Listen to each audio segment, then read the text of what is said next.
You ever had one of those neighbors who just can't mind their own business? Yeah, the kind who thinks your life is their personal TV show. That's exactly the kind of nightmare I was living with our neighborhood self-appointed security officer, better known as Karen. The oath woman had binoculars, sharper than an eagle's vision, and a phone that never left her hand, always ready to record something that violated HOA policy. But when she followed me and my family all the way to a hotel during our weekend getaway just to film us, that's when things went from annoying to absolutely insane. It all started when my wife, kids, and I decided to escape the madness for a couple of days. No HOA meetings, no grasslings, just peace and room service.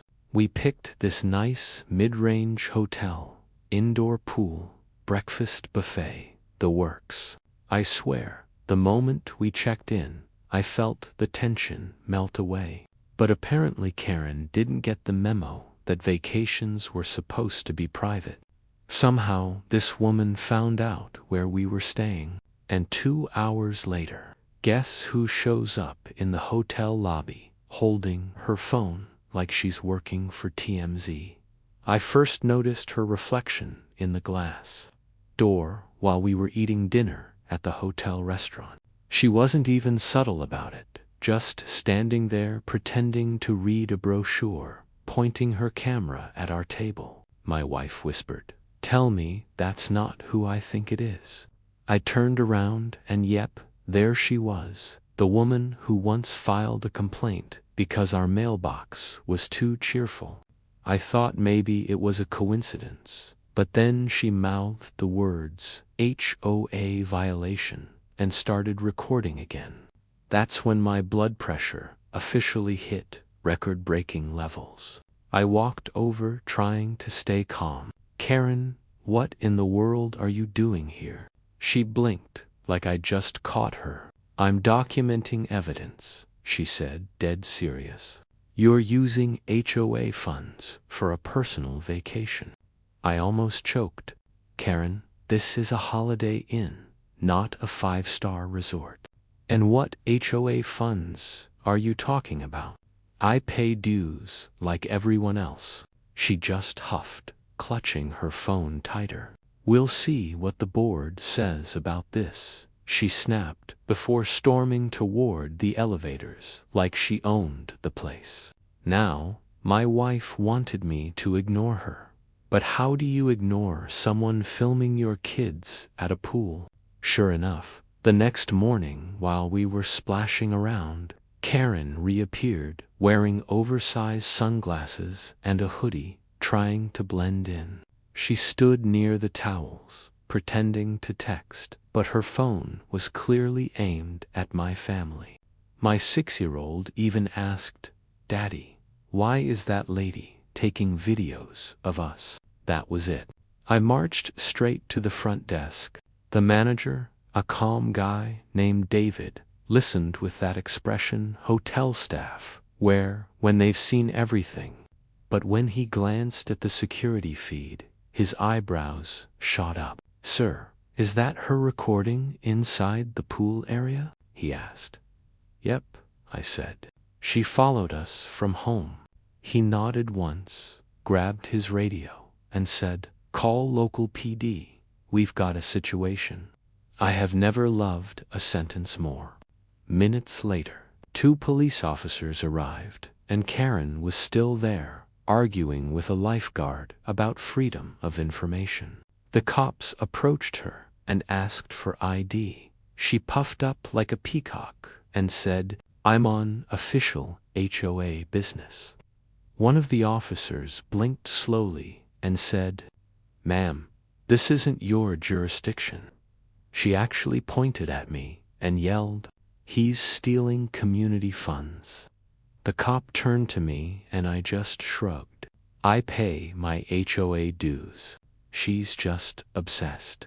The best part, when the hotel manager stepped in, cool as ever, and said, "Ma'am, you are now banned from this property for life. The look on her face was priceless, like someone had just repossessed her sense of control. She tried to protest, but one of the cops told her, "Ma'am, if you don't leave now, we'll escort you out." And they did. She stormed off, yelling something about citizens' justice, while guests in the lobby stared like they were watching a live episode of Neighborhood Nightmares. When it was over, David apologized and comped us an extra night for the inconvenience. My wife and I spent the evening laughing about it, though I did check the parking lot a few times, just in case she tried to camp outside. But honestly, that moment when the manager banned her, it felt like the universe finally hit the mute button on years of Karen chaos. And that was just the beginning, because when we got back home, Karen decided to double down. Let's just say the HOA board meeting that followed made the hotel incident look like a warm-up act. You'd think, after being escorted out of a hotel by the police, most people would crawl under a rock for at least a month, right? Not Karen. Nope. The woman came back with the energy of a full-blown conspiracy theorist who'd just discovered a new mission. The very next morning, after we got home, I found a typed letter taped to my front door, bold font, red ink, and her signature perfume that smelled like lemon disinfectant and rage. It said, "You will be summoned for a special HOA hearing regarding misappropriation of community funds and dishonorable behavior." I laughed so hard my coffee nearly came out my nose. My wife just rolled her eyes and said, "Should we buy popcorn for this one?" That evening, I walked into the so-called hearing, and the energy in that room was wild. Half the neighborhood showed up, mostly because word spread that Karen had evidence. She stood up front, wearing her power blazer, clutching a folder like it contained the Pentagon Papers. "Ladies and gentlemen," she began dramatically, "our community funds are under attack." I swear I saw one guy in the back whisper, "Didn't she just get arrested at a hotel?" But she pressed on, waving her phone. I have footage of our HOA member living luxuriously on our money. Then she played the video, and it was just us eating pancakes at a hotel breakfast buffet. No Lamborghinis, no private jets, just my daughter spilling syrup and me wearing a t-shirt that said, "World's okayest dad." The room went silent. Then one of the board members, Tom, coughed and said, "Karen, I'm pretty sure that's just a normal family vacation." She snapped back. He was using HOA Wi-Fi. The room collectively blinked. I raised my hand. "Karen, there's no HOA Wi-Fi. That was the hotel's." She froze, like her brain just hit a 404 error. Now this is where the comedy hit full throttle. Another board member asked, "Did you really follow him to a hotel?" Karen puffed up and said, "As president of Neighborhood Integrity, I go where the truth takes me." Someone muttered, "You mean you stalked him?" Laughter broke out across the room. Even the treasurer, who's usually as stiff as a broomstick, was hiding a grin. Karen tried to recover by slamming her folder shut and declaring, "This meeting is adjourned until further notice." But just as she was about to leave, the door opened and in walked David, the hotel manager.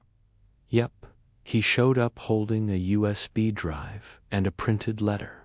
Apparently, the police had sent a report to confirm she'd been banned from the property for harassment. "I thought your board might want a copy," he said, smiling politely. You could have heard a pin drop. Karen's face turned 10 different shades of red. The HOA members swarmed him with questions, and he calmly explained how Karen trespassed into the hotel pool area and filmed minors without consent. You could literally see the board recalculating every decision they'd ever made under her leadership. Then Tom, bless his soul, asked, "So, you're saying she committed a crime?" David nodded. "Technically, yes, and the hotel has already filed a complaint." The silence that followed was pure gold. Karen started stammering something about false reports and deep fakes, but it was too late. The board voted right then and there to suspend her pending ethical review. She tried to appeal, but was drowned out by whispers and muffled laughs. I sat there quietly, trying not to grin like an idiot. When I stood to leave, I looked at her and said, "See you at the next vacation, Karen." That earned a few chuckles from the back row. But of course, Karen wasn't going to take her suspension lying down. The next morning, I woke up to find she'd started a Facebook group called Stop HOA Corruption. It had 3 members: Karen, her cat's profile, and one random guy from Texas who thought it was a political page. Her first post read, "They're silencing the truth. He's working with the hotel." By that point, I was almost impressed by her persistence, almost. But then things took a turn for the bizarre, because a week later, someone from the HOA dropped off a letter at my house saying Karen had filed a restraining order against me for interfering with community investigations. And that's when I decided enough was enough. If Karen wanted to play legal games, I was about to give her a masterclass in how they really worked. You'd think after the hotel fiasco, the HOA humiliation, and the police warning, Karen would have backed off. But no, this woman had more determination than a toddler trying to plug a square block into a round hole. A few days after her failed restraining order, she started parading around the neighborhood in a wide-brimmed hat and sunglasses, acting like some undercover agent on a spy mission. The only thing missing was background music, my wife joked. At this point, we should start charging her rent for the free entertainment. But the real circus began when I got a call from the police department. Apparently, Karen had submitted a complaint claiming I'd installed surveillance drones over her backyard. I was so stunned, I actually asked the officer, "Sir, do I look like a tech billionaire?" He sighed and said, "We know it's nonsense, but we're required to follow up." The cop actually chuckled as he added, "She attached a blurry photo of a pigeon as proof." I almost felt bad for the officers. Almost. That was my breaking point. I'd tolerated her nonsense long enough, but she was now wasting police time and making everyone miserable. So, I decided to get creative. I compiled every video, message, and written report she'd made about me over the past 6 months. Then I scheduled a meeting with the new acting HOA president, Tom, the guy who'd laughed at the pancake footage.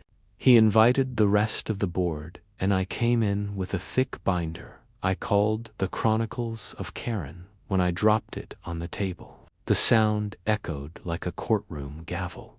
We went through everything: the fake accusations, the stalking footage, the hotel incident, and even her Stop HOA Corruption Facebook rants. The further we went, the redder everyone's faces got from laughing and from disbelief. By the end, Tom said, "I think we've seen enough. It's time to make this official." They voted unanimously to permanently remove Karen from her HOA position. It wasn't just a suspension anymore. It was a total dethroning, and they decided to send the report straight to the city council, since Karen had apparently used HOA authority to harass multiple residents. That evening, I sat on my porch, sipping coffee, watching the sunset, when Karen came marching down the street, holding a clipboard. She didn't know yet. I gave her a friendly wave. "Evening, Karen," she huffed and yelled. "You'll regret this." Right then, Tom pulled up in his truck and handed her the official letter. "Effective immediately. You are removed from all HOA duties. You're also prohibited from contacting residents regarding HOA matters." Her jaw dropped. She looked from me to Tom, then back at the letter, and for the first time ever, she was speechless. Of course, her silence didn't last long. The next morning, she tried to hold a press conference in front of her house, using a hairbrush as a microphone. She shouted about corruption while her cat sat beside her like a disinterested bodyguard. Neighbors recorded the whole thing, and within hours, the clip went viral on the local Facebook page under the title HOA Karen Declares War on Reality. Comments poured in. People were quoting her lines, adding dramatic music, even turning her rants into memes. My personal favorite was one that said, "When you fail HOA school but still want to feel important." 2 days later, the police showed up again. Not for me this time, but for her. Turns out the hotel's harassment complaint had gone through, and she was officially being charged with trespassing and invasion of privacy. Watching her get gently escorted to the police car while still yelling, "I have rights," was the most poetic thing I'd ever seen. Some neighbors clapped. One even offered popcorn, but it was all over. Peace finally returned to the neighborhood. The HOA started focusing on actual improvements instead of surveillance missions. And for once, my family could enjoy a weekend without someone lurking behind a bush with a phone camera. The funniest part, a few weeks later, I got a postcard in the mail from the hotel manager. "David," it said, "hope you're enjoying the quiet. Tell Karen she's still banned for life." I laughed so hard I framed it and hung it right by the front door. Because honestly, after everything she put us through, that single sentence felt like the perfect, satisfying ending to the saga of Karen, the woman who followed me to a hotel, filmed my family, and ended up banned from both the property and her own HOA throne. Friends, if you enjoyed this video, don't forget to subscribe and hit the bell icon, because your single subscribe means a lot to us and gives us the motivation to keep bringing more stories for you. That way, you won't miss our next story.